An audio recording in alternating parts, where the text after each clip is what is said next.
Hi there, I'm Jim Zirin. Welcome back for more conversations. Jane Harman is with us. For 17 years, Jane Harman represented Southern California in the United States Congress. She is a Democrat. For the 4 years after 9/11, she was the ranking member of the House Intelligence Committee. Jane Harman has written a sobering new book entitled Insanity Defense: How Our Failure to Confront Hard Problems Has Made Us Less Safe. And she's here to tell us about it. We're pleased to welcome Jane Harman to the program. Jane, congratulations on your book. It was really a great read, sobering, terrific title.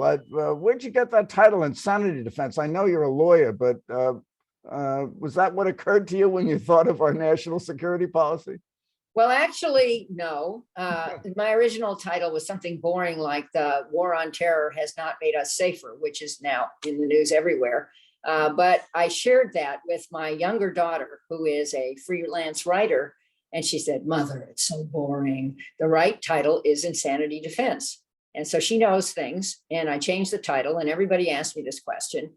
And it was just a brilliant insight that I did not have. Brilliant title. Now, you've been a dyed-in-the-wool Democrat since your days at Smith College. Weren't you head of the Democratic Club at Smith? And they're all Democrats at Smith. But nevertheless, when you were in the House, you were called the best Republican in the Democratic Party. Were you aware of that? And does the shoe fit? Well, let's roll back the videotape, if there is videotape anymore. You and I would remember it. A bit further, which to 1960, when we were both young. I guess we're still young.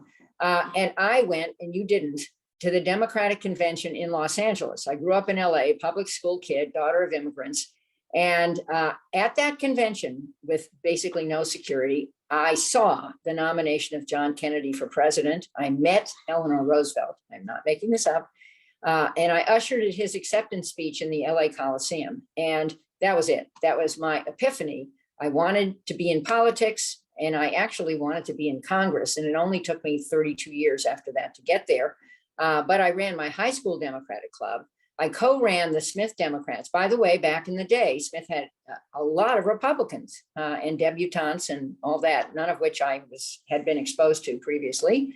And I then was very active in politics after that and held a number of jobs in politics. And when the opportunity came to run for the seat in the area where I grew up in LA, I persuaded my business mogul husband that we should basically transfer our entire household to LA. We had been based bi-coastally, but living more in Washington. But I persuaded him to transfer our young children and him and me to LA and ran. I think he thought there was no chance I would ever win, but I won. Well, you remember that Republican senator, he was a great senator, Arthur Vandenberg, and he said politics ends at the water's edge. He certainly was bipartisan and worked very closely with the Democrats on our foreign policy.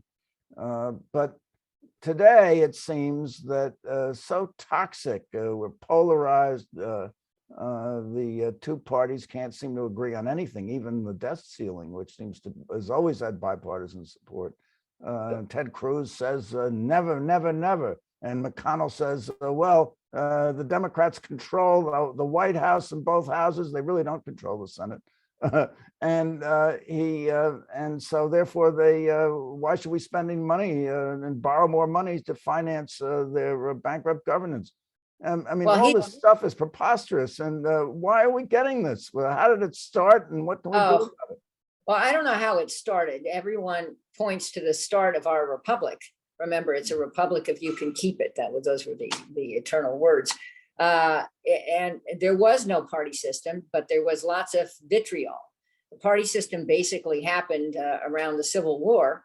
And there has been a lot of vitriol. Back in the day, when I was a Senate aide in the 70s, it wasn't like this. And the people would have disagreements civilly and resolve their disagreements. And that was the model of the Senate where I was, that I still think, in some brigadoon kind of way could come back. But now we are at a point where it's not just toxic partisanship, it's toxic tribalism, and people are splitting into factions in both parties, and almost nothing can happen. And I find it heartbreaking. And I certainly remember during my long political career that we could do things together. And in this book, I talk about my enormous friendship with Susan Collins, which continues to this day. In fact, we had dinner last night, where she and I, being the two women out of four people who were the so-called Big Four on intelligence reform in 2004, did 98% of the work. This is intended to be humorous, but it's kind of true. I did 98% of the work and got this bipartisan law passed, which created the Director of National Intelligence and a structure to coordinate intelligence. And we have not had the intelligence failures on 9/11 and on weapons of mass destruction in Iraq that we had before. Well, the subtitle of your book is that we failed to confront hard problems, and that's made us less safe. Now, President Biden at the UN said we're much safer than we were on 9/11. Well, which is it? Are we safer or are we less safe? We are safer from a catastrophic attack like 9/11. And I don't buy the story that Al-Qaeda, tomorrow morning will resume its training camps in Afghanistan. I don't buy that story. But it is also true that we still have troops deployed in other places like Iraq and Syria. We are still involved in aerial and drone campaigns around the world. Terrorism has not gone away. It has metastasized into a number of smaller organizations. And the other threat around terror is domestic. I mean, there are terror groups in the United States, and we saw one of them, I don't know that I'd call it a group, but we saw an active insurrection on January 6th that scared the wits out of me. And that is really threatening, and the aftermath of it is threatening our democracy. Well, I know that you, like me, have a legal background. You're a lawyer, and you've undoubtedly read about the indictments of various people that committed these breaches of the law on January 6th, and yet no one's been charged with sedition or insurrection. Do you think that the Justice Department is much too cautious in charging insurrection or sedition arising out of the events of January 6th? I don't know the answer to that, but I do know that the January 6th Commission in Congress, in the House, is seriously looking at what happened. And I don't think the movie's over at the Justice Department, and certainly it's not over with respect to some actions against former President Trump and his officials. So I think we need it to play out a little more to see where it goes. But what did I think? I thought it was an act of insurrection. I was glued to my television set in Washington, D.C., horrified that places I've spent a lot of time in were under that kind of threat. And I think, it was the gang that couldn't shoot straight. We really could have had serious damage to our government, to continuity of government. And the other point I'd make is it wasn't an intelligence failure. The predictions were there. It was an implementation failure.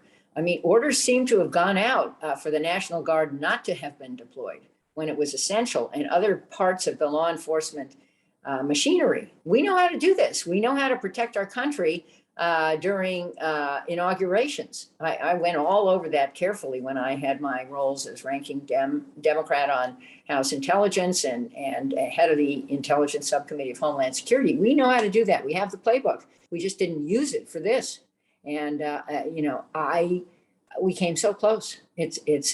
We have to find out everything that happened, and those who were truly responsible will learn who they were, including maybe people in government have to be held accountable. Well, there is some speculation that Merrick Garland is proceeding cautiously because we don't want to be seen as a banana republic, charging our former leaders with criminal activity and perhaps even putting them in jail. Do you think there's any validity to that, or are we more of a banana republic if we ignore illegal acts by our former officials? I cringe to think that we are or will be a banana republic. So I don't think we're there yet. I think Merrick Garland is a very competent, principled, careful attorney. And he's doing what he thinks he should be doing. And I don't think, I mean, Biden said this at the beginning of his presidency. I don't think finally that the president considers the Justice Department his personal attorney. And I think he's giving free rein to whatever the Justice Department does. But they're built, if there is a case, they're going to build it very carefully so it's bulletproof. Let's talk for a moment about the Biden foreign policy. Fareed Zakaria, undoubtedly saw it in the Washington Post, has suggested that the Biden foreign policy is really Trump 2.0. We don't have the bombast and the hyperbole and the talk about perfect conversations with world leaders. But on the other hand, when it comes to Iran, when it comes to Cuba, it comes to the Middle East, Afghanistan, he's basically doing, and trade with China, is basically doing what Trump did. So what's your perception of how they may differ? Well, Fareed's article was really tough. And I read it 2 or 3 times and cried a bit, and then started reviewing my view. So my view is it's not easy to, I can't summarize it in one sentence. My book is all about how after the Cold War ended in the late 80s and 1990, we declared ourselves the winner. We were the sole superpower, and we thought everybody wanted to be us. We missed the rise of China, which didn't want to be us. We missed the rise of terrorism, which wants to take us out. Then came 9/11, an attack that was predicted by several commissions, one of which I served on. And we overreacted. We reacted properly in the short term. We went after those who attacked us under pretty careful instruction by Congress, which is how it's supposed to work. And then we stayed, and we over-militarized our response, and we made some huge mistakes, some of which I participated in, some of which I opposed. But anyway, now here we are, and Biden is the first president, at least I think, who brings serious policy chops to this enterprise since the end of the Cold War. There have been 4 presidents before him, 2 Democrats and 2 Republicans, and he brings a serious team, and he is trying to turn the ocean liner. It's hard. And has it gone perfectly? Nope. But I think that Fareed picks out things that were very broken, that the Biden crowd is trying to fix, but hasn't fixed yet. Iran is a perfect example. I supported the Iran deal in 2015. A lot of people didn't. I think Trump should have stayed in it. I spoke out then and made it, lengthened and strengthened it. That was Biden's promise when he came to power. It has not worked out. It isn't lengthened and strengthened. And yes, Iran is closer to breakout. And that's horrible. Breakout just means having enough highly enriched uranium. It doesn't mean having a bomb. I think Iran would have to carefully calculate that. And Israel is right next door and doing, obviously, some activities to slow that down. So, that was one of Fareed's examples. Okay, now what about trade? Trump imposed punishing tariffs on our allies like the EU and England, and Biden could remove that with a stroke of the pen, and yet the tariffs persist, and we've become, we still are a protectionist nation as we were under Trump. I mean, why haven't they moved on that? Well, Congress has to play too. And something people may not understand is that there are strong anti-trade wings in both parties in Congress. I was pro-trade, which didn't endear me to some of the unions, surprise, but I was always a pro-trade, pro-defense, pro-business, progressive Democrat, and there are some left, but not a huge number. Many are retiring, and the equivalent in the Republican Party are also retiring, which is very sad. The center is disappearing. But, Biden needs support to change these policies. The one that I find heartbreaking is that Trump pulled out of the Trans-Pacific Partnership, the TPP, which was negotiated, and where we and others in Asia were going to set the rules for trade for the future. And it was our buffer, both economically and I think politically, against China. So we pulled out of the TPP. Japan assumed leadership. It still exists. And now China is making moves to be connected to it. And we're still out of it. And Biden has been unable to move on that. I think that is a huge disappointment, but I get it that politically he doesn't have the support to move on it. It's a very hard problem. Let's talk about Afghanistan for a moment. Much in the news. Was it correct to pull out of Afghanistan? And how do you distinguish the Trump withdrawal strategy from the Biden withdrawal strategy? What went wrong? A lot of things went wrong. Was it correct to end the military mission in Afghanistan? Yes. When should it have happened? It should have happened in 2002, or it should have happened, if it didn't happen then, once we took down Osama bin Laden in 2011. And it didn't happen. And we kept staying. And I made the point earlier about mission creep and insanity defense, which is, again, something I keep dwelling on in my book, not only the title of the book. So yes, it should have happened. Remember, Trump started this, and I'm not hanging this all on Trump, but he started it with a negotiation with the Taliban only, excluding the Afghan government, which severely undermined the Afghan government. I'm not saying that they were extremely effective at all, but they basically lost credibility in the Trump negotiation. Then a hard deadline was set of May 1st. Biden extended the deadline, but I think, again, in hindsight, had more options in terms of how we would withdraw and some conditions-based requirements. And I don't know this. I wasn't inside. I have a feeling it was considered, and we thought that conditions would be more favorable than they were. I mean, nobody predicted that Ghani would fall so fast, but when you think about some of the sadness, I mean, Americans were killed. 190 other people were killed just in one suicide bombing. And the hardships now in the country was, again, rolling back the videotape. Could it have been done better? I would say ending wars is messy. It was the right objective. And I think we have more to learn about what maybe could have been better.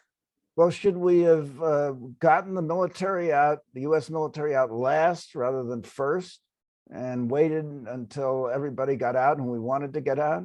Yeah, maybe. Maybe we should have closed Bagram later and made sure that all the equipment there was disabled or blown up or taken with us.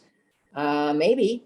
I wasn't inside. I assume that was considered, and I think that we tried to make good judgments. Obviously, it didn't go perfectly. I don't see how anyone could claim that. Well, Americans like to win, and they don't like to lose. And there is certainly the perception that America's place in the world has been diminished since Afghanistan. And what can we do to retrieve it? Which is really the question you ask in your book. Yeah, well, we need a strategy for projecting American power that does a couple of things.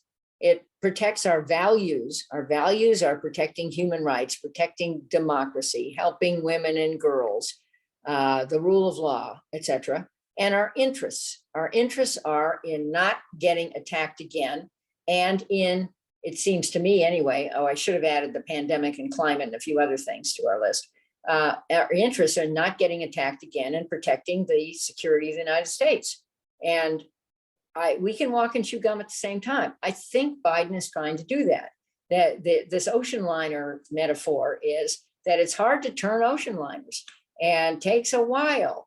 And we have no attention span, and our 24/7 media and social media blame somebody in 5 minutes. You're going to be blamed, Jim, because you didn't ask me the perfect question, just setting that up. Or I'll be blamed because I didn't answer your questions perfectly. But that's how we roll. And as you said, politics stopping at the water's edge was blown up years ago.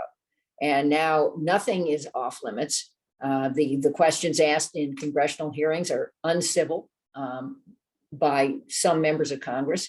Never seen this before. So I think there's time. I hope there's time, and I see some new sprouts. It's not spring, but hey, of effort to fix this. And I really believe Joe Biden has the skill sets to fix it. And I wince when people say, no, he's too old. The team is too inexperienced.